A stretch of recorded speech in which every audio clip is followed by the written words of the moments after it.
কোনো এক শুভাকাঙ্ক্ষী কমেন্টস করেছেন, ম্যাডাম আমার বইয়ের সঙ্গে মেলামেশা করার সময় জনিপথ পিচ্ছিল হয় না বা কোনো পানি আসে না, কি করব দয়া করে জানাবেন। ধন্যবাদ ভাইয়া সুন্দর একটা কমেন্ট করার জন্য। দেশের এবং প্রবাসের ভাই বোনদের প্রতি সালাম। আসসালামু আলাইকুম। আমি প্রভাষক ডাক্তার রিক্তা পারভিন, হোমিওপ্যাথি এবং আয়ুর্বেদিক চিকিৎসক। কোনো এক শুভাকাঙ্ক্ষী কমেন্টস করেছেন, ম্যাডাম আমার বইয়ের সঙ্গে মেলামেশা করার সময় জনিপথ পিচ্ছিল হয় না বা কোনো পানি আসে না, কি করব দয়া করে জানাবেন। ধন্যবাদ ভাইয়া সুন্দর একটা কমেন্ট করার জন্য। অনেক পুরুষ ভাইয়েরাই কিন্তু এটা বলে থাকেন যে সহবাসের সময় স্ত্রীর জনিপথ ভেজে না বা কামরস আসে না, সহবাসে অনেক কষ্ট হয়। আবার এবং সহবাস করতে গেলে অনেক সময় আমার পুরুষাঙ্গটা ছুলে যায়, ব্যথা করে, জ্বালাপোড়া করে। আবার অনেক বোনেরাও কিন্তু একই কমেন্টস করে থাকেন যে সহবাসের সময় আমার জনিপথ পিচ্ছিল হয় না, খুব ব্যথা করে, জ্বালাপোড়া করে, ছুলে যায়। এখন কি করতে পারি? এখন সব ভাই বোনের কমেন্ট, একই কমেন্টসের অ্যান্সার করার জন্য আমি ভিডিও আকারে এসেছি, যাতে সবাই জানতে পারে, শুনতে পারে এবং শিখতে পারে। আসলে জনিপথ পিচ্ছিল হয় না বা কোনো পানি আসে না বা কামরাস আসে না, এটা বিভিন্ন কারণে হয়ে থাকে। এটা চিকিৎসাযোগ্য, চিকিৎসা নিলে কিন্তু এটা ঠিক হয়ে যায়। সেহেতু এটা নিয়ে ভেঙে পড়ার কোনো কারণ নেই, কোনো দুশ্চিন্তার কারণ নেই, তাই উদ্বিগ্ন হওয়ার কোনোই প্রয়োজন নেই। আগে আমাকে জানতে হবে যে কেন জনিপথ পিচ্ছিল হয় না বা কামরস আসে না। সাধারণত মহিলাদের ভিতর যদি উত্তেজনা না আসলে কিন্তু কামরস আসে না। উত্তেজনাটা হলো অর্গাজম, অর্থাৎ অর্গাজম যদি না হয় তাহলে কিন্তু কামরস আসে না। অর্থাৎ যারা একদম বাংলা ভাষায় বলেছেন যে কেন পানি আসে না, তাদের পানি আসে না, জায়গাটা পিচ্ছিল হয় না। তাহলে উত্তেজনার অভাবে হয়, মানসিক চাপ বা ক্লান্তি বোধ থেকে এটা হয়ে থাকে, সম্পর্কের টানাপোড়েনের থেকে হয়, বা যৌন আগ্রহ কম থাকলে প্রাকৃতিক লুব্রিকেশন কমে যেতে পারে। অর্থাৎ এখানে যদি সম্পর্কটা ভালো না থাকে, স্বামী স্ত্রীর সম্পর্ক ভালো না থাকে, একে অপরের প্রতি যদি আকর্ষণ না থাকে, তাহলে কিন্তু এটা হয়ে থাকে। অনেক ফ্যামিলিতে আছে, দেখা যায় যে স্ত্রীর মতামতের বাইরেই তাকে বিয়ে দিয়েছে, পছন্দের বাইরেই বিয়ে দিয়েছে, তার স্বামীর সঙ্গে প্রতি তার তেমন কোনো আকর্ষণ নেই। আবার এমনও হয়ে থাকে যে ছেলের অনুমতি ছাড়া, ছেলের পছন্দ ছাড়া বিয়ে দিয়েছেন, যে কারণে যার সহবাসে যেতে হয় তাই যায়। তো তার ভিতর যে কাম উত্তেজনা আনতে, তাকে যে অর্গাজম করতে যে নিয়মগুলো ফলো করতে হয়, সে ফলো না করে একবারে নিজের বীর্যপাত ঘটানোর জন্য, একটু বাচ্চার জন্য তারা সহবাসে লিপ্ত হয়। এরকমই কিন্তু হয়ে থাকে। আবার হরমোনের ভারসাম্যতার কারণে এটা হয়ে থাকে। আর হরমোনের ভারসাম্যতা কখন কখন হয়? সন্তান জন্মানোর পর কিন্তু হরমোনের ভারসাম্য আসে।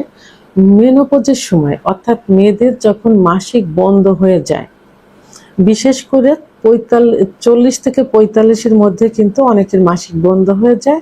সর্বশেষ 50 বছর বয়সে মেয়েদের মাসিক বন্ধ হয়। তো এর কাছাকাছি মাঝামাঝি সময়ে কিন্তু মেয়েদের বডিতে বিভিন্ন হরমোন থাকে, এই হরমোনের ভারসাম্য দেখা দেয়। তাহলে মেনোপজের সময় কিন্তু হরমোনের ভারসাম্য আসতে পারে। কিছু জন্ম নিয়ন্ত্রণের যে ওষুধগুলো আছে, সেই ওষুধগুলো সেবন করলে আসে। কিছু ঔষধ, যেমন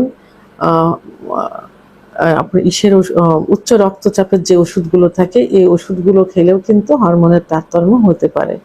স্তনদানকালে, যখন বাচ্চা ডেলিভারির পরে, যখন বাচ্চা বুকের দুধ পান করে, তখন কিন্তু হরমোনের ইমব্যালেন্স হয়, হরমোনের ভারসাম্যতা হয়, তখনও কিন্তু এটা হতে পারে। ওষুধের যে প্রভাবটা আমি প্রথমে বলেছি যে উচ্চ রক্তচাপ, এখানে অ্যান্টি ডিপ্রেশন, অ্যান্টি হিস্টামিন জাতীয় যে ওষুধগুলো আছে, এই ওষুধগুলো খেলেও কিন্তু হরমোনের ভারসাম্যতা আসে। তো তো আমরা সাধারণত জানি যে মেয়েদের ইস্ট্রোজেন হরমোন কমে গেলে, প্রোলাক্টিন হরমোন বেড়ে গেলে যৌন অক্ষমতা আসে।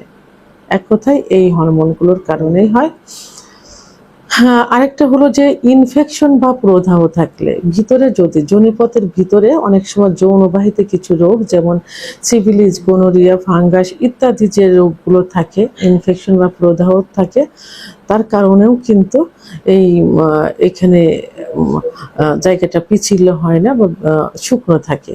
তখন ওখানে যে একটা ব্যথা হয়, ব্যথা অনুভব হয়, এই অনুভবের থেকে কিন্তু সেক্সুয়াল অনুভূতিটা চলে যায়, যে কারণে ওই জায়গাটা শুকনো থাকে, ভেজে না। মানসিক কিছু চাপ থাকে, ফ্যামিলিগত কিছু চাপ থাকে, এবং স্বামীর সঙ্গে কিছু দ্বন্দ্ব থাকে। আবার দেখা যায় যে আর যে কারণে অতিরিক্ত দুশ্চিন্তাগ্রস্ত থাকে, ঘুম হয় না, রাত জাগে। অনেক মেয়েরা আবার ধূমপান, মদ্যপান করে, যে কারণেও কিন্তু হরমোন কমে যায় ইত্যাদি কারণে, এবং পরিমিত পরিমাণ পানি না খাওয়া, পুষ্টিকর খাবার না খাবার কারণে কিন্তু মেয়েদের এই সেক্সুয়াল বা যৌন অক্ষমতা চলে আসে। তো এখন এই যে সমস্যাগুলো, এই সমস্যাগুলোর জন্য কি করতে হবে? সাধারণত মেয়েদের যে সেক্স হরমোন, ইস্ট্রোজেন হরমোন কমে গেলে, প্রোলাক্টিন হরমোন বেড়ে গেলে যে সমস্যাগুলো হয়, এর জন্য আপনাকে একজন যৌন রোগ বিশেষজ্ঞ ডাক্তারের কাছে যেতে হবে, এবং বিশেষ করে একজন অভিজ্ঞ সম্পন্ন রেজিস্ট্রারকৃত হোমিওপ্যাথি আয়ুর্বেদিক ডাক্তারের শরণাপন্ন হতে হবে। কারণ হোমিওপ্যাথি এবং আয়ুর্বেদিকে মেয়েদের জন্য, মেয়ে ছেলে মেয়ে উভয়ের জন্য পার্শ্ব প্রতিক্রিয়া মুক্ত কিছু ওষুধ আছে। সাধারণত মেয়েদের সেক্সুয়াল ওষুধ কিন্তু খুবই কম থাকে। তো সেক্ষেত্রে হোমিওপ্যাথিতে লক্ষণ বুঝে এবং আয়ুর্বেদিকের লক্ষণের উপর ভিত্তি করে অনেক ভালো ভালো মেডিসিন রয়েছে, যেগুলো সেবন করলে ইস্ট্রোজেন হরমোনটা বেড়ে যাবে। তাই এই জন্য একজন অভিজ্ঞ সম্পন্ন রেজিস্ট্রারকৃত হোমিওপ্যাথি ডাক্তারের শরণাপন্ন হতে হবে। এবং যদি সিফিলিস, গোনোরিয়া ইত্যাদি রোগের লক্ষণ দেখা যায় এবং অতিরিক্ত যদি লিউকোরিয়া যায়, সেক্ষেত্রে একজন গাইনোকোলজিস্ট অথবা একজন অভিজ্ঞ সম্পন্ন হোমিওপ্যাথি ডাক্তারের শরণাপন্ন হতে হবে। একমাত্র হোমিওপ্যাথি আয়ুর্বেদিক চিকিৎসার মাধ্যমে কিন্তু মেয়েদের যে লিউকোরিয়া হয়, সাদা ধাতু ভাঙে, এইগুলো কিন্তু সম্পূর্ণভাবে নির্মূল করা সম্ভব হয়, এবং খুব অল্প দিনের মধ্যে। তো যে সমস্যা, এই যে পানি না আসা বা অর্গাজম না হওয়া, এর জন্য অবশ্যই আপনাদের একজন অভিজ্ঞ সম্পন্ন ডাক্তারের শরণাপন্ন হতে হবে। ডাক্তার কিছু পরীক্ষা নিরীক্ষা দিবেন, কিছু লক্ষণ দিবেন, সেই লক্ষণের উপর ভিত্তি করে যে কারণগুলো, যদি অনেকে যে হস্তমৈথুন ইত্যাদি কারণেও কিন্তু মেয়েদের এই যৌন অক্ষমতা হয়, ধূমপান, মদ্যপান, এইগুলো থেকে দূরে থাকার কথা বলবেন। এইগুলো মেনে চলতে হবে এবং চিকিৎসা নিতে হবে।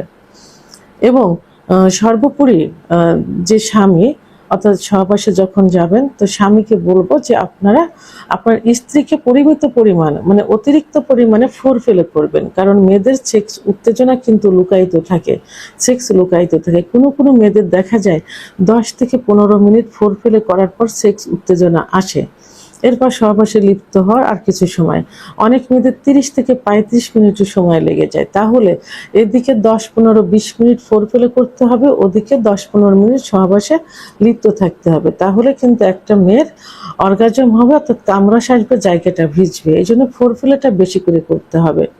আর পুষ্টিকর খাবার, দুধ, ডিম, খেজুর, কাজু বাদাম, মধু, ঘি, এগুলো খাওয়াতে হবে। মানসিক রিল্যাক্সে রাখতে হবে, দুশ্চিন্তা থাকতে হবে, এবং পরিমিত পরিমাণ ঘুমানোর চেষ্টা করাতে হবে। অর্থাৎ স্ত্রীকে সর্বদিক থেকে সুখে রাখার চেষ্টা করতে হবে। তাহলে তার সেক্স হরমোন জাগ্রত হবে, উত্তেজনা আসবে, উত্তেজনা আসলে কামড়াস আসবে, জায়গাটা পিচ্ছিল হবে। অনেক মেয়েদের রক্ত শূন্যতা থাকে, অনেক রোগ শোক থাকে। সর্বোপরি খেয়াল রেখে তাকে চিকিৎসা দিতে হবে। ভিডিওটি সম্পর্কে যদি কোনো মতামত থেকে থাকে অবশ্যই কমেন্টসের মাধ্যমে জানাবেন। আর ভিডিওটি ভালো লাগলে লাইক, কমেন্ট, সাবস্ক্রাইব করে সঙ্গে থাকুন। আল্লাহ হাফেজ।